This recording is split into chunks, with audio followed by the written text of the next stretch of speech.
Hi friends, Indira ಅಡುಗೆ ಮನೆಗೆ ಸ್ವಾಗತ. ಫ್ರೆಂಡ್ಸ್, ಇವತ್ತಿನ ರೆಸಿಪಿಯಲ್ಲಿ ಶಂಕರಪೊಳೆನ ಮನೇಲಿ ಹೇಗೆ ಮಾಡ್ಕೋಬೋದು ಅಂತ ತೋರಿಸ್ಕೊಡ್ತಾ ಇದ್ದೀನಿ. ತುಂಬ ಚೆನ್ನಾಗಿರುತ್ತೆ, ತುಂಬ ಕ್ರಿಸ್ಪಿಯಾಗಿ ಕೂಡ ಬರುತ್ತೆ. ಸೇಮ್ ನಾವು ಅಂಗಡಿಯಲ್ಲೇ ತೊಗೊಂಡ್ಬರ್ತೀವಲ್ಲ, ಸೇಮ್ ಅದೇ ಟೇಸ್ಟ್ ಆಗಿ ಇಲ್ಲಿ ಮಾಡ್ಕೋಬೋದು. ಹೇಗೆ ಮಾಡೋದು ಅಂತ ಇವತ್ತಿನ ರೆಸಿಪಿಯಲ್ಲಿ ನೋಡೋಣ. ಅದಕ್ಕೂ ಮುಂಚೆ ಯಾರೆಲ್ಲ ನನ್ನ ಚಾನಲನ್ನು ಇನ್ನೂ ಸಬ್ಸ್ಕ್ರೈಬ್ ಮಾಡ್ಕೊಂಡಿಲ್ಲ ಫ್ರೆಂಡ್ಸ್, ಈ ಕೂಡಲೇ ಸಬ್ಸ್ಕ್ರೈಬ್ ಮಾಡ್ಕೊಳ್ಳಿ. ಹಾಗೆ ಬೆಲ್ ಐಕಾನ್ನ ಪ್ರೆಸ್ ಮಾಡೋದನ್ನ ಮರಿಬೇಡಿ. ಬನ್ನಿ ಇವಾಗ ರೆಸಿಪಿನ ಸ್ಟಾರ್ಟ್ ಮಾಡೋಣ. ಈ ಶಂಕರಪೊಳಿ ಮಾಡೋಕ್ಕೆ ನೋಡಿ, ನಾನು ಮೈದಾ ಹಿಟ್ಟು ತೊಗೊತಾ ಇದ್ದೀನಿ. 1 ಕಪ್ ಆಗೋಷ್ಟು ಮೈದಾ ಹಿಟ್ಟು. ನೀವು ಇಲ್ಲಿ ಗೋಧಿ ಹಿಟ್ಟು ಕೂಡ ತೊಗೋಬೋದು. ನಾನಿಲ್ಲಿ ಮೈದಾ ಹಿಟ್ಟು ಯೂಸ್ ಮಾಡ್ತಾ ಇದ್ದೀನಿ.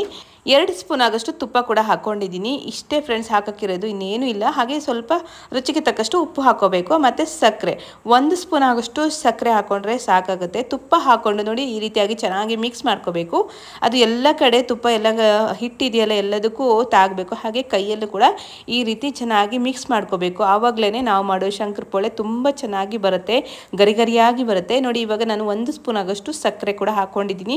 ನೀವು ಸ್ವಲ್ಪ ಸ್ವೀಟಾಗಿ ಬೇಕು ಶಂಕರಪೊಳೆ ಅಂತ ಅಂದ್ಕೊಳ್ಳೋರು ಸ್ವಲ್ಪ ಸ್ವೀಟನ್ನು ಜಾಸ್ತಿ ಹಾಕ್ಕೊಳ್ಳಿ. ಹಾಗೆ ನಾವು ಈಗ ನೀರು ಹಾಕ್ಕೊತೀವಲ್ಲ, ಆವಾಗಲೇ ಸಕ್ಕರೆನ ಮೆಲ್ಟ್ ಮಾಡ್ಕೋಬೇಕು. ನೋಡಿ, ಹಾಕ್ಬಿಟ್ಟು ಸ್ವಲ್ಪನೇ ನೀರು ಹಾಕ್ಬಿಟ್ಟು ಚೆನ್ನಾಗಿ ನಾವೀಗ ಮಿಕ್ಸ್ ಮಾಡ್ಕೋಬೇಕು.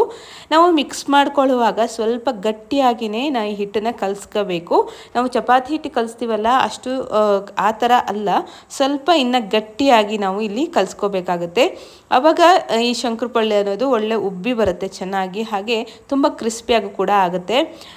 ನೋಡಿ, ಇವಾಗ ನಾನು ಚೆನ್ನಾಗಿ ಸ್ವಲ್ಪನೇ ನೀರು ಹಾಕ್ಕೊಂಡ್ಬಿಟ್ಟು ಚೆನ್ನಾಗಿ ಮಿಕ್ಸ್ ಮಾಡ್ಕೊತಿದ್ದೀನಿ.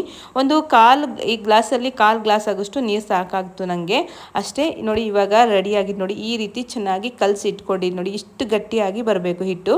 ಆವಾಗಲೇ ಶಂಕರಪೊಳೆ ತುಂಬ ಟೇಸ್ಟಾಗಿ ತುಂಬ ಕ್ರಿಸ್ಪಿಯಾಗಿ ಬರುತ್ತೆ. ಇವಾಗ ಕಲಸಿಟ್ಕೊಂಡೆಲ್ಲ ಆಗಿದೆ ನೋಡಿ. ಇದನ್ನ ನಾವು ಸ್ವಲ್ಪ ಹೊತ್ತು ಇಡಬೇಕು, ಆ ಥರ ಏನಿಲ್ಲ. ನಾವು ಯಾವಾಗ ಕಲಿಸ್ತೀವಲ್ಲ, ಕಲಸಿದ ತಕ್ಷಣವೇ ನಾವು ಮಾಡ್ಕೋಬೋದು. ನಂತರ ನೋಡಿ, ಈ ರೀತಿ ಚೆನ್ನಾಗಿ ನಾದ್ಕೋಬೇಕು. ನಾನಿಲ್ಲಿ ನಾದ್ಕೊಂಡು ಇಟ್ಕೊಂಡಿದ್ದೀನಿ. ಇವಾಗ ನಾವು ಚಪಾತಿ ಲಟ್ಸ್ಕೋತೀವಲ್ಲ, ಅದೇ ರೀತಿಯಾಗಿ ಲಟ್ಸ್ಕೋಬೇಕು.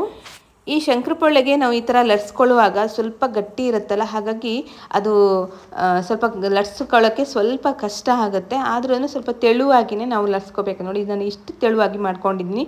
ಆಮೇಲೆ ಕಟರಲ್ಲಿ ಶಂಕರಪೊಳೆ ಶೇಪಲ್ಲಿ ನಾವೀಗ ಕಟ್ ಮಾಡ್ಕೋಬೇಕು. ನೋಡಿ, ಅದು ಶೇಪ್ ಇಲ್ಲದೆ ಇರೋದನ್ನ, ಎಕ್ಸ್ಟ್ರಾ ಇರೋದನ್ನ ನಾವು ಸೈಡ್ ಇಟ್ಕೊಳ್ಳೋಣ.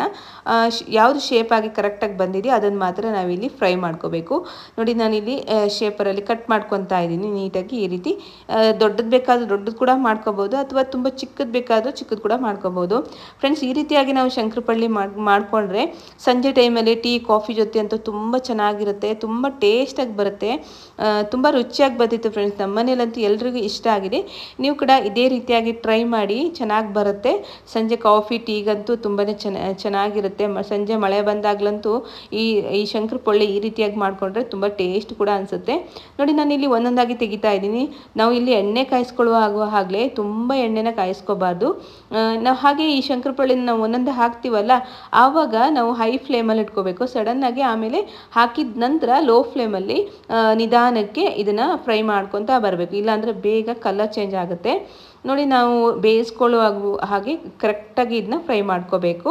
ನೋಡಿ, ಇವಾಗ ನಾನು ಒಂದೊಂದಾಗಿ ಶಂಕರಪೊಳೆನ ಹಾಕ್ಕೊತಾ ಇದ್ದೀನಿ. ಹಾಗೆ ನಿಧಾನಕ್ಕೆ ಫ್ರೈ ಕೂಡ ಮಾಡ್ಕೊತಾ ಇದ್ದೀನಿ. ನೀವು ಇಲ್ಲಿ ನೋಡ್ಬೋದು ಶಂಕರಪೊಳೆ ನೋಡಿ, ನಿಧಾನಕ್ಕೆ ಕಲರ್ ಕೂಡ ಚೇಂಜ್ ಆಗುತ್ತೆ. ನೋಡಿ, ತುಂಬ ಕಲರ್ ಆಗೋ ತನಕ ಫ್ರೈ ಮಾಡ್ಕೋಬಾರ್ದು, ಆವಾಗ ಟೇಸ್ಟ್ ಕೂಡ ಹೊರಟೋಗ್ಬಿಡುತ್ತೆ. ಹಾಗೆ ಕಲರ್ ಕೂಡ ತುಂಬ ಡಾರ್ಕ್ ಆಗಿಬಿಡುತ್ತೆ. ಅದು ನೋಡೋಕ್ಕೂ ಚೆನ್ನಾಗಿ ಕಾಣಿಸಲ್ಲ, ತಿನ್ನೋಕ್ಕೂ ಕೂಡ ಸ್ವಲ್ಪನೂ ಚೆನ್ನಾಗಿ ಅನಿಸಲ್ಲ. ನೋಡಿ, ಇಷ್ಟೇ ನಾನು ಫ್ರೈ ಮಾಡ್ಕೊಂಡು ಈ ಕಲರ್ ಬಂದ ತಕ್ಷಣ ನಾವು ಇದನ್ನು ಫಿಲ್ಟರ್ ಮಾಡ್ಕೋಬೇಕು. ಮತ್ತೆ ಕೂಡ ನಾನು ಏನು ಕಟ್ ಮಾಡಿ ಇಟ್ಕೊಂಡಿದ್ನಲ್ಲ ಶಂಕರಪೊಳೆ, ಅದನ್ನು ಕೂಡ ಹಾಕಿಬಿಟ್ಟು ಇವಾಗ ಚೆನ್ನಾಗಿ ಫ್ರೈ ಮಾಡ್ಕೋಬೇಕು. ನೋಡಿ, ಇವಾಗ ಮತ್ತೆ ಹಾಕ್ಕೊಂಡು ನಾನು ಫ್ರೈ ಮಾಡ್ಕೊತಾ ಇದ್ದೀನಿ. ನೋಡಿ, ಈ ಕಲರ್ ಬಂದ ತಕ್ಷಣ ಅದನ್ನು ನಾವು ಫಿಲ್ಟರ್ ಮಾಡ್ಕೋಬೇಕು. ನೋಡಿದ್ರಲ್ಲ ಫ್ರೆಂಡ್ಸ್, ಶಂಕರಪೊಳೆನ ಹೇಗೆ ಮಾಡ್ಕೋಬೋದು ಅಂತ. ತುಂಬಾ ಟೇಸ್ಟಾಗಿ ಬಂದಿತ್ತು ಗೊತ್ತಾ? ನೀವು ಕೂಡ ಒಂದ್ಸಲ ಇದೇ ರೀತಿಯಾಗಿ ಟ್ರೈ ಮಾಡಿ, ಮನೇಲಿ ಎಲ್ಲರೂ ಕೂಡ ಇಷ್ಟಪಡ್ತಾರೆ. ಹೇಗೆ ಬಂತು ಅಂತ ಹಾಗೆ ನನಗೆ ಕಮೆಂಟ್ ಸೆಕ್ಷನಲ್ಲಿ ತಿಳಿಸೋದನ್ನ ಮರಿಬೇಡಿ. ಓಕೆ ಫ್ರೆಂಡ್ಸ್, ಈ ವಿಡಿಯೋ ನಿಮಗೆ ಇಷ್ಟವಾಗಿದ್ದರೆ ಒಂದು ಲೈಕ್ ಕೊಡಿ. ಹಾಗೆ ನಿಮ್ಮ ಫ್ರೆಂಡ್ಸಿಗೆಲ್ಲ ಶೇರ್ ಮಾಡಿ.